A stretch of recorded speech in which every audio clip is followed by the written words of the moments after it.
Hello everyone, this is the Young Millennial Budget. Welcome to my channel or welcome back to my channel. Today I will be discussing my 2021 financial goals. And if you're interested, I've already gone over what my 2020 financial goals were in my previous video, so I'll link that in the information box above and in the description below. So this is a breakdown of the 4 types of financial goals I have in 2021. My first and main goal is working towards achieving debt freedom. My next goal is to diversify my income, then to fund my retirement, and lastly, to increase my quality of life. So let's briefly talk about me. I'm in my mid-20s, living in the outskirts of a high cost of living city.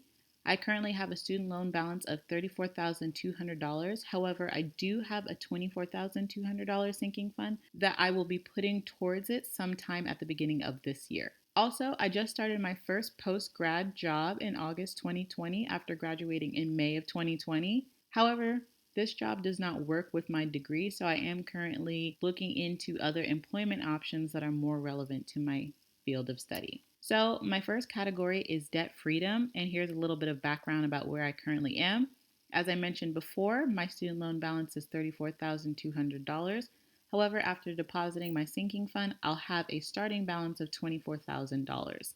Also, my emergency fund has a current balance of $4,025. So, my first goal within this category is to pay a minimum of 40% of my monthly income towards my student loans until complete. I'll talk about where I came to the conclusion of 40% later on in the video. My second goal is to save $4,000 towards a new vehicle before June. So, at this time, I utilize a company car to travel. However, if I do find employment with a different company, I likely will no longer have a company car, so I need to prepare myself to put either a large down payment on an old used car and take out a small loan, which isn't really ideal considering many car loans have high interest rates, or I have to prepare myself to find more of a rundown used car that I can pay in full before June. So that's how I came up with my goal of $4,000 after doing a little bit of research on affordable old cars in my area. My last but certainly not least goal in this category is to increase my emergency fund to $5,000. I personally will not feel very secure until I have an emergency fund of about $7,000, which is similar to what my emergency fund looked like at the beginning of 2020 prior to losing my job. However, considering all the goals I have for this year, $5,000 is a more realistic goal for me to attain. So let's switch over to my student loan amortization chart because I thought this was interesting. I found this Excel template online and I can link it below in the description for anyone interested. So here I'll be showing you 2 different debt payoff trajectories for my student loans. In this first section here, this is a scenario where I would be paying off the full $24,000 balance in 1 calendar year. This trajectory has it where I'll be paying a minimum of $20,066.48 monthly until the end of the year to pay off my loans and be debt free. To aggressively pay it off within a year would only cost me $669.17 in interest. However, if I were to go down this path, I likely wouldn't have a lot of wiggle room in my budget to fund my other goals, so I likely won't be taking this pathway, but I've definitely considered it. And just for reference, my interest rate is not 6.1, it's 6.08. It looks like it was just rounded up here. This scenario has it where I'm paying off my $24,000 balance in 18 months to be done in June 2022. And the minimum monthly payments are $1,398.43, which is so much more manageable. Also, the amount of interest I would be paying is $1,039.23, which is a little bit intimidating. However, this is only $370.06 more than I would be paying if I paid it off in a year. And I think my peace of mind is worth an additional $370. So I'll be trying to follow this pathway. And if I do have any extra money this year, I'll show you how I'll be allocating it, and maybe I can pay off my student loans faster. My third financial category is to diversify my income. Right now, my only source of income is my salary W-2 job, and I have a net worth of negative $17,022.12. So, my first goal within diversifying my income is to create a business plan for one additional source of income. Ideally, I would love to have a secondary source of income by the end of the year, But with everything going on, with me applying to different jobs and the pandemic, I think I'll be focusing more on just creating the business plan in hopes of executing it in 2022. I've been toying with a couple of ideas already that I'll be sharing with you guys in the future. My second goal is to invest a minimum of $500 in a brokerage account. By the way, thank you guys so much for suggesting different places I could invest my money in. I currently have a Robinhood as my brokerage account and I haven't been satisfied, so I'm going to look into your suggestions and try to open a new account to reach my goal of investing $500 by the end of the year. My final goal is to increase my net worth to at least $13,000. This would be a net change of about $30,000, and I came to this number after looking at what my retirement contributions would be, plus my emergency fund and debt payoff amount, and rounding up. I believe at the minimum I should have a net worth of positive $13,000 at the end of the year if I follow my budget and no large surprise expenses occur. My third category is funding retirement. Right now, the only way I'm funding my retirement is with my pre tax 401k contribution, which is currently at a balance of 1938.50. So my first goal is to increase my 401k contribution to my company's match of 7%. I haven't done this yet because I've been toying with the idea of stopping my 401k contributions altogether because I'm still in debt payoff mode. However, many people, including a financial advisor, recommend that I continue to contribute towards my company's 401k simply because it's something that I'll appreciate in the future because of compound interest. So right now I'm contributing a small amount, but not quite up to my company's match. And this is mostly because my company is not fully vested in me until after 2 calendar years. But I do need to consider that maybe I'll end up staying with this company for an additional year and a half, and I would have missed out on the money that they would match me if I don't contribute now. So hopefully in the months to come, I will slowly increase my 401k contribution up to my company's match. My second goal is to open a Roth IRA and contribute at least $3,000. Again, thank you guys so much for commenting on the last video and suggesting places to open my Roth IRA with. I'm currently considering opening an account with Fidelity, and I chose $3,000 as my investment goal because I'm considering this year of a bit of a trial run with my Roth IRA, and next year I hope to max it out when I have less financial obligations. My third goal is to learn more about the different FIRE movements and then to pick one. FIRE stands for Financial Independence Retire Early, and I'm very interested in this movement. For some background, I don't imagine myself ever not working. However, I would love to retire from my profession and to pursue more of a passion project or a side business as full time employment closer to my retirement age. But I would need to feel financially secure in order to do that, and that's why I'm interested in becoming financially independent.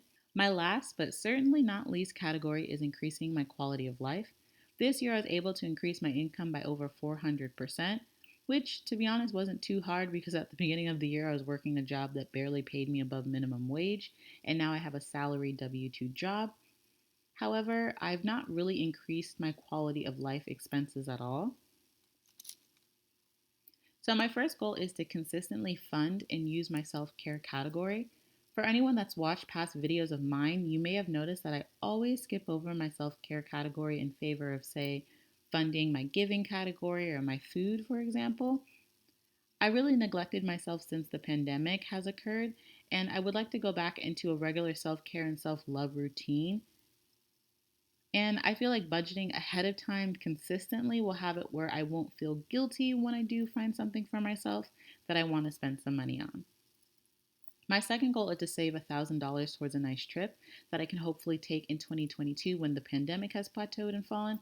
I just chose $1,000 as a generic number that would hopefully cover flight and hotel, and maybe I'll just cash flow the other expenses of the vacation. My final goal is to decrease my bad habits, which I will kind of be using as a way to fund my vacation fund as well. At this time, I'll be skipping over this slide, but feel free to pause and see how I'll be funding my vacation fund.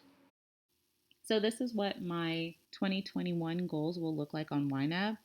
They're currently listed from what I feel is most important to what I believe is the least. And if you look at the second column, that is what YNAB suggests I contribute monthly towards these goals in order to reach them by the target date. And I believe all of them are set for a target date of December 31st, with the exception of the new vehicle sinking fund, which is something I'd like to have fully funded by June of this year.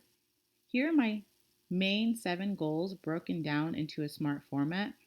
SMART stands for specific, measurable, attainable, relevant, and time based goals.